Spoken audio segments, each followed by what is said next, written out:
Hola a todos y a todas, mi nombre es Michelle Azuaje Pirela y soy su presentadora. Bienvenidos a un nuevo episodio de República Robot, un espacio digital en el que hablamos sobre derecho y tecnología. En el episodio de hoy vamos a conversar sobre un concepto que a lo mejor, para quienes no están muy familiarizados con los temas tecnológicos, suena un poco difuso. Así que hemos pedido el auxilio de un experto de renombre mundial para que nos cuente qué es la llamada cuarta revolución industrial y algunos conceptos vinculados con ella.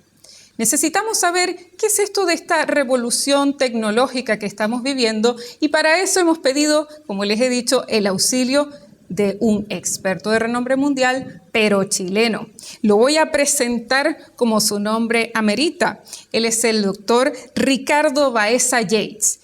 Y les cuento a qué se dedica. Es director de investigación del Instituto de Inteligencia Artificial Experiencial, profesor titular de Ciencias de la Computación de la Universidad de Chile e investigador senior del Instituto Milenio de Fundamentos de los Datos. Hoy vamos a escuchar una opinión desde alguien que efectivamente se dedica directamente a la tecnología para que nos ilustre en este camino que para algunos es un poco confuso. Vamos a hablar entonces de algunos conceptos relacionados con la cuarta revolución industrial y para eso le damos la más cordial bienvenida a nuestro invitado de hoy, el doctor Ricardo Baeza Yates. Ricardo, bienvenido. Muchas gracias, Michelle. En este momento estoy en Europa, pero para la gente que no sabe dónde queda el Instituto de Inteligencia Artificial Experiencial, es parte de la Northeastern University y que está principalmente en Boston, pero yo estoy ubicado en el Silicon Valley. Maravilloso. Bueno, muchísimas gracias por la precisión, porque eso nos va a ilustrar que efectivamente tú estás en el lugar de los acontecimientos, ¿no? Exacto. Si nos vas a ayudar, necesitamos tu auxilio para que nos ilustres un poco esas cosas que para los que no somos entendidos del todo en la materia, la verdad es que necesitamos ayuda. Y mira, de inmediato, como nuestro espacio es tan cortito, te voy a hacer muchas preguntas. Yo de verdad que tenía ganas de tener esta conversación desde hace rato, porque sé que eres una persona que tiene muchísima experiencia, sobre todo en lo que se relaciona con la inteligencia artificial. Pero antes de entrar con temas de inteligencia artificial, para que nos puedas ayudar y ofrecer algún contexto, un punto de partida, te pregunto, ¿qué es la cuarta revolución industrial y por qué este concepto se repite tanto a veces? Mientras uno más va estudiando este tema, se da cuenta que ese concepto aparece. ¿Qué es esto de la cuarta revolución industrial? ¿No? Ayúdanos, Sí, por favor. Este es un concepto que, por ejemplo, lo definió entre los primeros el Foro Económico Mundial.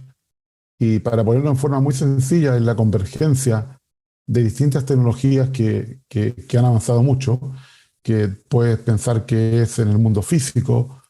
Por ejemplo, podríamos mencionar impresión en 3D, que también se tiene que ver con el mundo digital, y ahí tenemos cosas como, por ejemplo, realidad virtual, inteligencia artificial, que es una de las cosas más importantes, y también todo lo que tiene que ver con los avances tecnológicos de la biología, es decir, la biotecnología, la ingeniería genética, la biología computacional, es decir, es la integración de nuestros tres mundos, si quieres, el biológico, el físico y el digital, para, en principio, mejorar la vida de todas las personas. Me voy a quedar con dos cosas que dijiste. La primera es, mencionaste que dentro de estas varias tecnologías que mencionaste que especialmente a la inteligencia artificial. Y también mencionas que en principio. Entonces, cuéntanos un poco qué es la inteligencia artificial y más o menos cuál es el rol de ella dentro de este gran concepto de la cuarta revolución industrial, porque yo creo que es de las que más se repite o las que más se mencionan, no es la única, pero sí como que tiene un rol importante. ¿Cuál es el rol de la inteligencia artificial en todo esto? Y la inteligencia artificial no tiene una definición única porque creo que con cada experto que tú le hables va a tener una definición un poco distinta, pero tal vez la que es propuesta por ejemplo, el cine y otros es, por ejemplo, tratar de emular al ser humano y lograr, por ejemplo, que una persona converse con un robot, de modo de que si no supiera que es un robot, sería muy difícil saber que no es un robot. Es decir, tratar de emular todas las características humanas que tenemos, en particular la inteligencia, pero yo creo que eso es un poco irrealista y yo preferiría definirla, mi propia definición personal, que me gustaría poder usar esta inteligencia de la máquina, que no es igual a la inteligencia del ser humano. Por ejemplo, tiene más capacidad de memoria, tiene más capacidad de cálculo, no necesita alimentarse, excepto de electricidad, así que eso es importante, no se cansa, para complementar al ser humano, más que para competir con el ser humano. Es decir, en vez de pensar en una película donde los robots tratan de exterminar a los humanos, me gustaría pensar que cada uno de nosotros en el futuro va a tener un acompañante que puede no tener forma, que puede ser solamente como algo en el teléfono celular, que nos está ayudando. Me fascina eso que acabas de decir. Cuéntame más. Teléfono celular. ¿Cómo se manifiesta la inteligencia artificial, por ejemplo, en el teléfono celular? Bueno, está presente en muchas partes.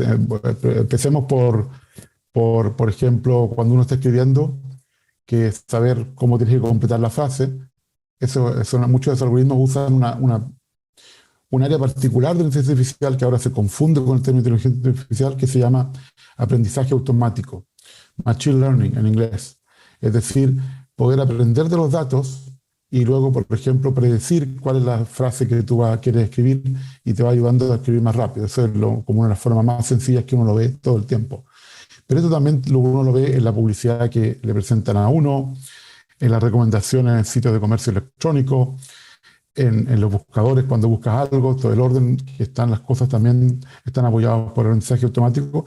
Es decir, en realidad, hoy en día, en todas las aplicaciones más importantes de la web, o de, por ejemplo, apps que están en el celular, está presente la inteligencia artificial. Es decir, está invisible en muchas cosas. Incluso está en los electrodomésticos que tienes en tu casa, está la aspiradora, que está famosa, por ejemplo, con una Rumba y otras, que, por ejemplo, limpian el suelo.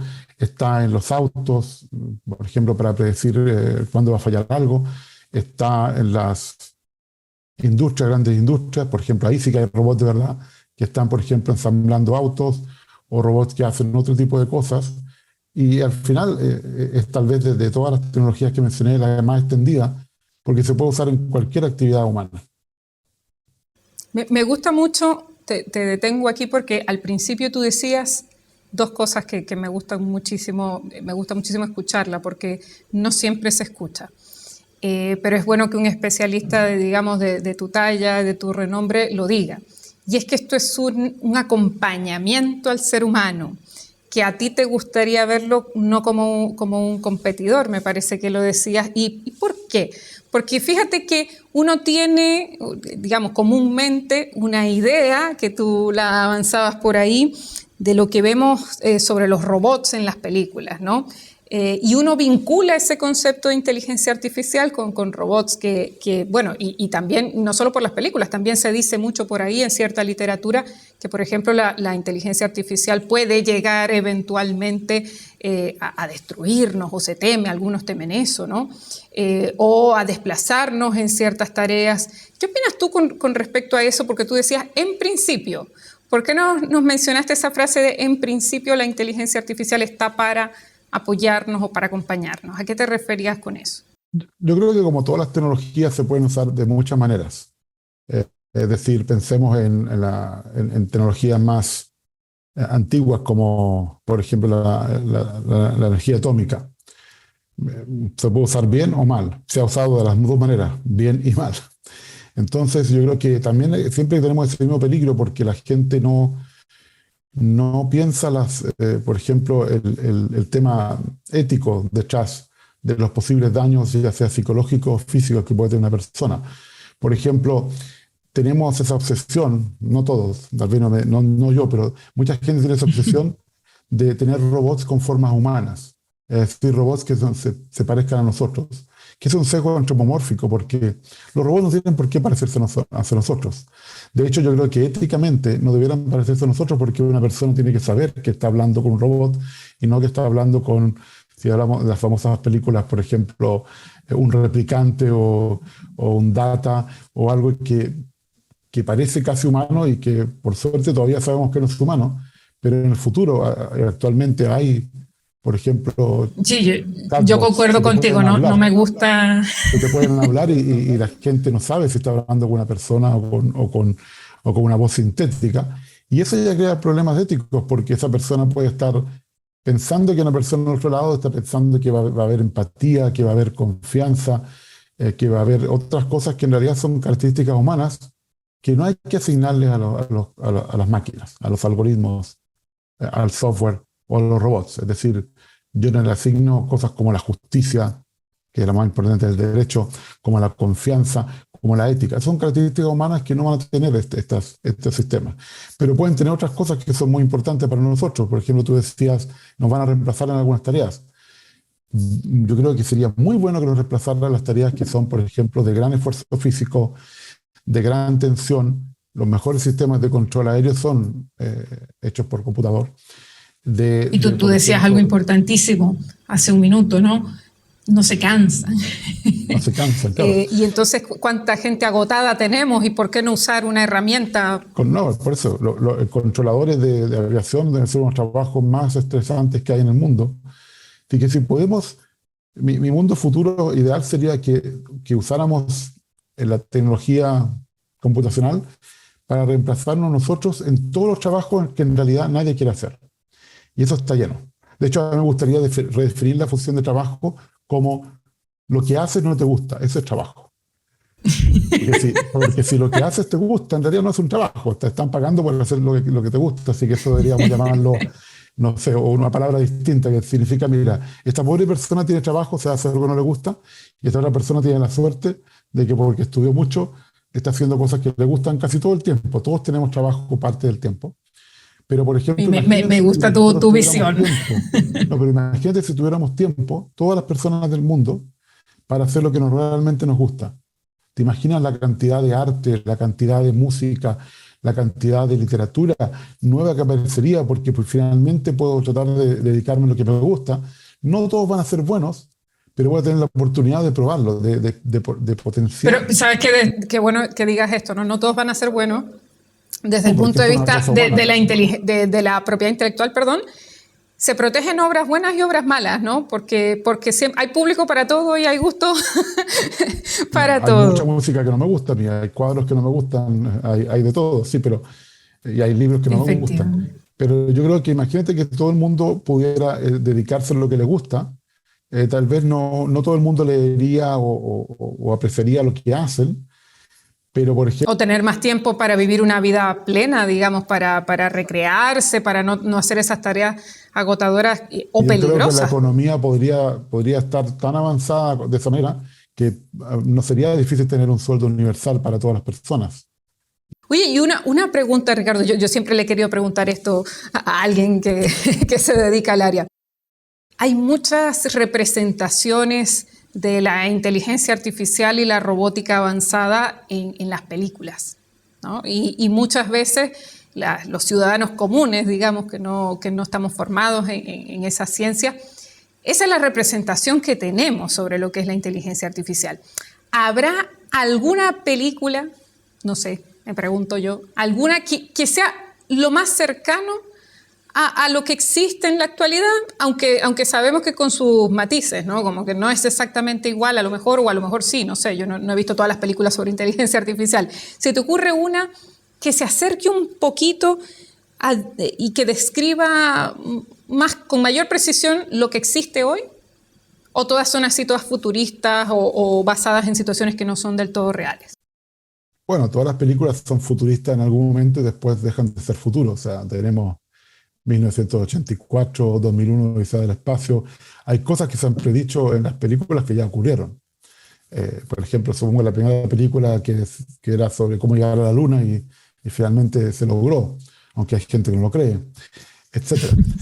Pero yo creo que no hay ninguna película que sea exactamente lo que existe ahora, porque yo creo que eso no es tan interesante para la gente que hace películas. La gente quiere poner conflicto, quiere poner drama, no solamente en una película de ciencia ficción, en cualquier película. Así que eh, si piensas las películas hay dos tipos de películas, son invenciones que no sabemos si van a ser reales, que llaman la atención y por supuesto en algunos casos son ridículas científicamente. Y después están todas las películas que están basadas en hechos reales, que son incluso más increíbles que las invenciones. Es decir, cada Ujú. vez aparecen más hechos reales que tienen que ver con experiencias de vida que uno nunca puede imaginar. Pero yo creo que hay que hacer más bien un documental bueno sobre cómo la inteligencia artificial hoy en día, porque hay muchos avances en medicina, en, Exacto, cuéntanos un poco como para diferenciar a esas personas que no tienen muy claros estos conceptos o que a lo mejor se están enterando de su existencia, para diferenciarlos de esas herencias que nos deja el cine, viéndolo en cosas concretas, reales, que son positivas para la humanidad probablemente. Hablas de medicina, a mí me suena que eso puede ser un uso positivo. ¿Cómo se usa, por ejemplo, en medicina la inteligencia artificial? bueno, generalmente todo el tema de aprendizaje automático es que uno entrena un sistema con datos de ese problema para poder predecir eh, el problema. Es decir, por ejemplo, uno puede tomar muchas imágenes de personas con cáncer de piel, decirle cuál es cáncer y cuál no es cáncer, y el sistema aprende a diferenciar las que son cáncer de las que no son cáncer. Y, por ejemplo, puede decirle al doctor, mire, vea en este orden estos casos porque me parece que el que está más grave es este. Y, por ejemplo, podemos priorizar qué pacientes hay que ver primero, qué pacientes hay que tratar primero. Y el doctor lo verifica y después dice, sí, en realidad este es el caso más grave, comencemos con este. O verifica si la predicción es correcta. Y muchas veces las predicciones tienen errores, algunas veces. El doctor dice que se equivocó. En algunos casos son tan buenas como el doctor, pero hay algunos casos que encuentran cosas que el doctor No puede no ver. está seguro, lo confirma y con un examen se puede validar. Es decir, hay de los dos tipos de casos, que encuentran cosas que los doctores no encuentran, pero también se equivocan a veces. ¿Y de qué depende, por ejemplo? ¿Por qué se podrían equivocar los Porque estos sistemas, digamos? sistemas, por ejemplo, que se usan, se llaman redes neuronales, que tienen muchas capas, que son como una especie de modelo de un cerebro que en realidad es algo mucho más simple, puede aprender cosas que en realidad no son reales. Porque si uno le pregunta a un médico, ¿usted me podría decir exactamente cómo debería ser la piel para una persona con cáncer? No lo puede decir tampoco. Se aprende de la experiencia, de muchos casos ya sabe, pero puede haber un caso nuevo que para el médico no sea cáncer porque nunca lo ha visto. Y entonces no se reflejan los datos de los cuales se vale el sistema. Claro, pero la gran diferencia entre el médico y este sistema que está aprendido es que generalmente el médico ha visto cientos de casos en su vida. En cambio, este sistema puede ver millones de casos. Entonces, de hecho, podría aprender cosas que el médico nunca ha visto y que decirle, mira, tengo una probabilidad muy grande de que esto es cáncer, aunque tú creas que no es cáncer, así que mejor haz un examen, haz un examen médico para saber, por ejemplo, echarle un pedazo de piel y ver si realmente tiene cáncer o no.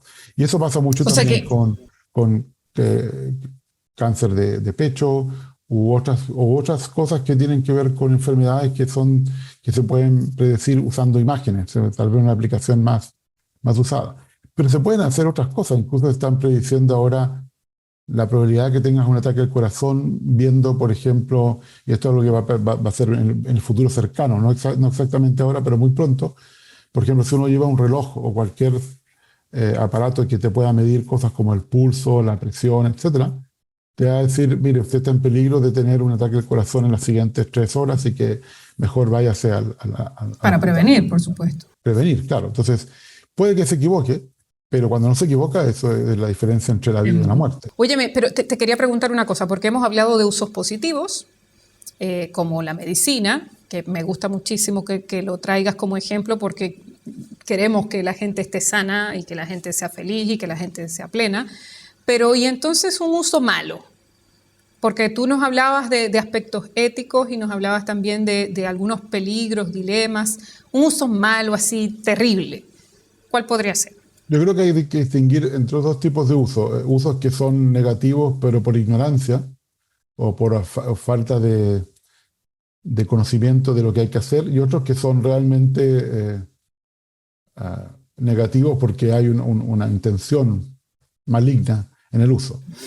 Yo creo que de los segundos hay pocos. Por ejemplo, tenemos tenemos el uso de inteligencia artificial en armas, por ejemplo, en drones y en otras cosas que podrían ser negativas, pero esos son muy secretos y los estados no quieren hablar de ello.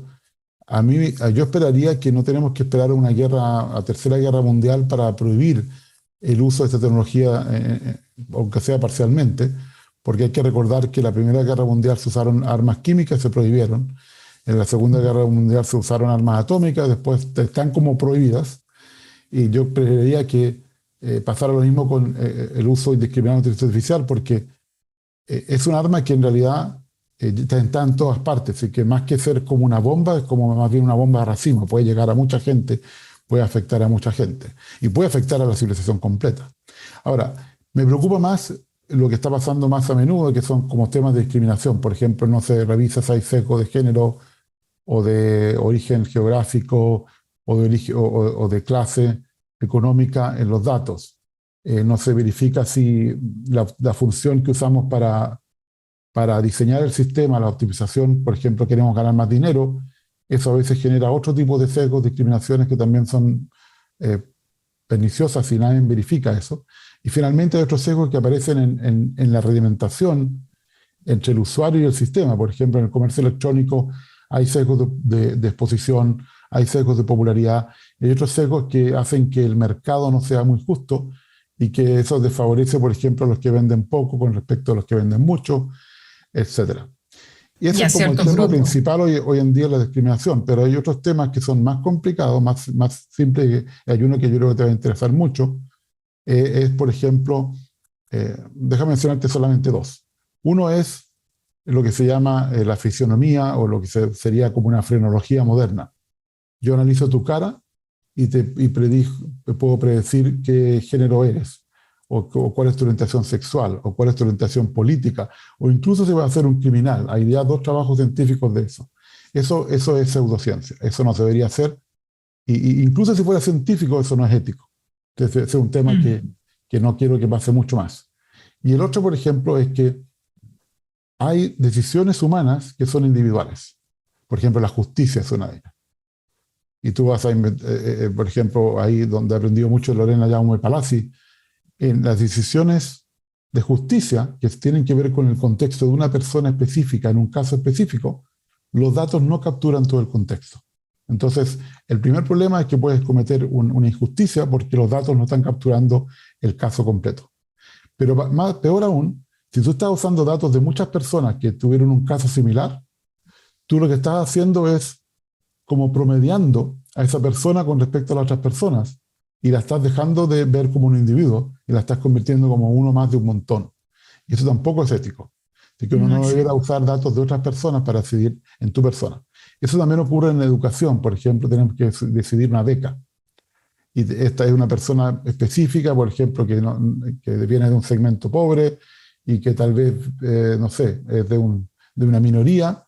Entonces uno no debería aplicar datos de todo el mundo para aplicarlos a eso, porque puede ser un caso especial donde queremos hacer, muy importante, un sesgo positivo, una acción afirmativa. Un sesgo que tenemos es que pensar que los sesgos son siempre negativos, y no, hay muchos sesgos positivos. Lo que pasa es que esos nunca salen en las noticias, y también los usamos pocos. Por ejemplo, como tener paridad de género y otros que permiten que esos sesgos se vayan eliminando. En relación con el género, recuerdo que había un informe de la UNESCO que hablaba de cómo se perpetúan los estereotipos de género a través de muchos de los dispositivos que tenemos y de los asistentes virtuales que tienen nombre de mujer, y que hay una muy baja representación de las mujeres en el mundo tecnológico. Óyeme, pero me voy a salir un poco de este tema, que quizás convendría invitarte otra vez para hablar de eso, que me gusta mucho. Me voy a salir un poco del tema porque yo siempre te he querido preguntar a ti directamente. Tú sabes que los abogados y algunos parlamentarios, y tú estabas por allá probablemente en la Unión Europea, se les ocurrió plantear esta idea de que a lo mejor para resolver algunos de los problemas que tú has mencionado y otros que vamos a mencionar en diversos episodios de República Robot, que a lo mejor la forma de solucionar ese problema era darle personalidad jurídica a los robots. ¿ok? Y la idea básicamente era para que la propia inteligencia artificial en el fondo responda por sus daños, por los daños que ocasiona a las personas. Esto se lanzó como una idea y para quienes no están muy enterados del tema, bueno, darle personalidad jurídica podría implicar tener derechos y deberes, ¿ok? Tener derechos y obligaciones desde el punto de vista del derecho. Eso, yo no sé de dónde surgió la idea, como reflexión no la voy a valorar, solo que me da curiosidad saber si desde el punto de vista tecnológico de los ingenieros, de la comunidad de innovadores, de los desarrolladores, investigadores, ¿esto es algo que ustedes se habrían planteado, que se han planteado? ¿Cómo les suena esa propuesta? ¿Suena como algo? ¿Cómo les suena? Sí, bueno, sí, esto es la película Bicentenario, ¿no? ¿Te acuerdas de la película donde una persona un robot que parecía una persona ya normal quería tener todos los derechos de los seres humanos? Yo creo que nosotros no nos planteamos eso. Nosotros estamos muy conscientes de que de cualquier expresión de la inteligencia artificial no es un ser humano y no tiene por qué tener los mismos derechos de un ser humano. En ese caso yo preferiría darle primero derechos a, no sé, a los árboles o a otros seres vivos. Pero si es un ser que no está vivo, no veo por qué tiene que tener derechos. Y tú sabes que los yo robots cuando... no tienen agencia. Por ejemplo, los robots no tienen agencia, no tienen estas características humanas que nosotros tenemos. Además, si tú me dices que es para que sean responsables, yo creo que ahí la única razón para hacerlo es para que las personas que son responsables no sean responsables. Es decir, si tú tienes un auto de estos que no tienen conductor, que van solos, atropella una persona, no puede ser que el auto sea responsable, también no puede hacerse responsable, no tiene dinero, no tiene nada que podría, por ejemplo, compensar a la otra persona, no tiene sentido que cumpla 5 años en la cárcel. Es decir, es un sinsentido, porque lo que pasa actualmente con la inteligencia artificial es que muchas personas son responsables, pero al final la gran responsabilidad tiene que ver con la compañía que está vendiendo el servicio, el aparato o lo que sea que usa la inteligencia artificial. Tiene que ser igual que antes. Si yo compro o yo uso algo de la empresa X y ese algo comete un daño a una persona, entonces esa empresa tiene que ser responsable. Claro, esa es una forma de verlo, esa es una vía, porque efectivamente yo concuerdo contigo, desde el punto de vista jurídico quizás faltan criterios de atribución, criterios para determinar cosas, porque era algo que no nos habíamos preguntado. Bueno, Pero de las allí empresas tampoco son seres humanos, tienen personalidad jurídica, pero yo ahí lo veo como un grupo de personas que puede ir cambiando, que en el fondo están detrás de ese grupo de esa personalidad jurídica, es decir, es un grupo de personas, siguen siendo personas detrás. El problema es que no tendría sentido que todas las personas involucradas en la creación de un robot fueran una personalidad jurídica, que podría ser otra alternativa. Sí, uno cuando conversa sobre este tema se encuentra con opiniones varias. Al final, digamos, yo no lo descargo del todo, porque aunque soy bien escéptica en ese sentido, por las mismas razones que tú has mencionado, uno ve en derecho lo que se llama las ficciones, ¿no? Entonces, por ejemplo, cuando se crean las personas jurídicas, ciertas empresas, sociedades, bueno, el derecho se inventó una forma de crear esta estructura llamada persona jurídica. Entonces, De hecho, hay ríos que tienen personalidad jurídica. También, además, en tú lo Zelanda, mencionabas. creo que en China. Efectivamente, porque obedecen a un fin. Sí, a un fin que tiene que ver con la sostenibilidad, el cambio climático y la protección del medio ambiente. Pero es un fin muy claro y que ha ayudado a esos ríos por ejemplo, a descontaminarse. Para protegerlos, No, a mí, bueno, yo de verdad que me moría por hacerte esa pregunta porque yo digo, bueno, ¿y qué pensarán los ingenieros cuando los abogados nos ponemos a hablar sobre eso? y yo siempre que cuento... Los abogados no entienden de lo que están hablando, porque te pasaría lo mismo si yo empiezo a opinar sobre leyes, porque no es mi ámbito. Así que algo que uno aprende también cuando uno estudia ética es que uno no tiene que contestar preguntas de las cuales no tiene el conocimiento necesario. Así que yo creo que los abogados no deberán tratar con temas tecnológicos y nosotros los ingenieros no deberíamos tratar con temas de derecho. Pero tenemos que conversar entre nosotros para entendernos. No de conversarlo, y por eso tendremos que decirlo juntos. Sí, no, me encanta haberte preguntado esto, porque de verdad como la regulaciones sobre temas de inteligencia artificial, que muchas veces hay más abogados y políticos escribiendo eso que que ingenieros.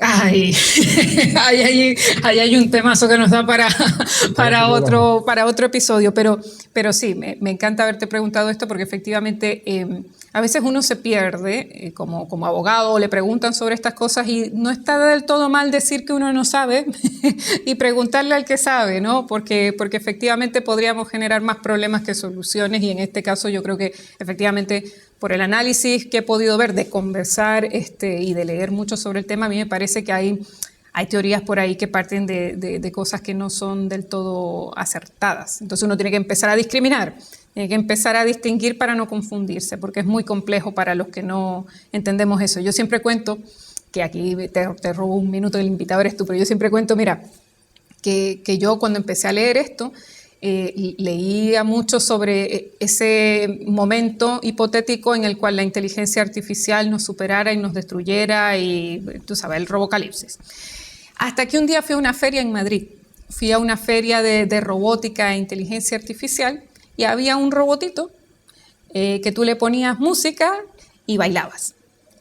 Entonces cuando yo veo como que esos eran los robots de ese momento, y que era una cosa que se movía así y que era plástico y le ponías música, yo decía, a esto es a lo que le queremos dar personalidad jurídica, es esto. Y ahí me hizo mucho sentido muchas cosas, ¿ok? Ricardo, ya estamos acercándonos al final de nuestro programa. De verdad que es un placer conversar contigo, me encanta escuchar tu visión sobre el tema. Hay muchísimas cosas más que te quisiera preguntar, créeme, así que en serio te voy a volver a invitar. Pero te quiero pedir un minuto de oro para que le des un mensaje a las personas que nos ven y que nos escuchan en nuestro programa sobre, bueno, ¿qué consejos nos puedes dar para entender estos problemas y dilemas de la tecnología, para entender, porque tú nos decías que hay cosas buenas, hay cosas malas, hay usos buenos, hay usos malos? ¿Cuál crees tú que es el futuro y cómo nos debemos conducir en ese camino en relación con la inteligencia artificial y la cuarta revolución industrial y todas estas tecnologías que a veces son tan complejas para nosotros? Es difícil la pregunta que me haces. Yo creo que lo primero que le diría a la gente, que hay que empezar por una introspección personal. Muchas veces para entender bien esa tecnología tenemos que entender nuestros propios sesgos, y muchas veces no los conocemos. Nuestro propio sentido de la ética, que es algo que nos está faltando mucho en todo el mundo, en Chile y en otras partes. Es decir, si el ser humano fuera más ético, no habrían guerras, no habrían muchas otras cosas que estamos sufriendo hoy en día. No habría personas que quieren ser millonarios cuando hay otras personas que no tienen nada. Por ejemplo, nunca van a poder gastar ese dinero. Entonces, yo creo que si la gente que tiene éxito diera más al mundo, podrían haber avances increíbles. Y para eso yo creo que debemos pensar cómo usar la tecnología para hacer el bien. Por ejemplo, muchas veces incluso la ayuda que se hace a los países más pobres no es la correcta, porque se sigue pensando como del rico al pobre. Y en cambio, si uno fuera a un país y les preguntara qué es lo que quieren, qué es lo que realmente necesitan, tal vez se encontrarían con respuestas inusitadas de que con muy poco dinero se podría mejorar para esa gente lo que ellos creen que es ser mejor. Entonces yo creo que no es para todo el mundo, pero si alguien tiene la misión de ayudar, yo creo que sería ir y hablar con las personas que tienen problemas y preguntarles a ellos cómo querrían usar la tecnología. Y no como pasa hoy, que es, decido yo cómo esas personas quieren usar la tecnología. Y esa es parte del problema, porque hemos modificado muchas cosas vía la tecnología. Por ejemplo, la educación cívica está totalmente afectada por el celular. Si el celular interrumpe, no pasa nada. Entonces, no tenemos que nosotros vivir en función del celular. El celular debería vivir en función de nosotros. Y esos son algunos de los ejemplos que uno ve tal vez en memes y cosas así, pero la gente sigue no sé, embobada en un mundo que en realidad tampoco es muy útil. Por ejemplo, todo lo que pasa en las redes sociales, en YouTube y en otros mundos digitales no son realmente muy productivas. Es decir, tal vez ganarías mucho más conversando con un amigo, tomando una cerveza con tu familia o lo que sea, para no sé, relacionarse y no hacerlo vía, por ejemplo, el celular. Yo creo que eso yo plantearía eso tal vez como cómo usar la tecnología mejor, digamos Para lo que suma. claro, no, que nosotros usemos la tecnología y no que la tecnología nos use a nosotros, que es lo que está Nos use a pasando. nosotros. Oye, muchas gracias, Ricardo, por ese mensaje. Yo lo comparto muchísimo. Sinceramente lo comparto muchísimo y ha sido un total agrado conversar contigo. Gracias por aceptar A ti nuestra por la invitación. invitación. Y muchas gracias a las personas que nos siguen por acompañarnos en un nuevo episodio de República Robot. Los dejamos invitados para un próximo capítulo en el que seguiremos hablando sobre estos apasionantes temas. Ricardo, chao.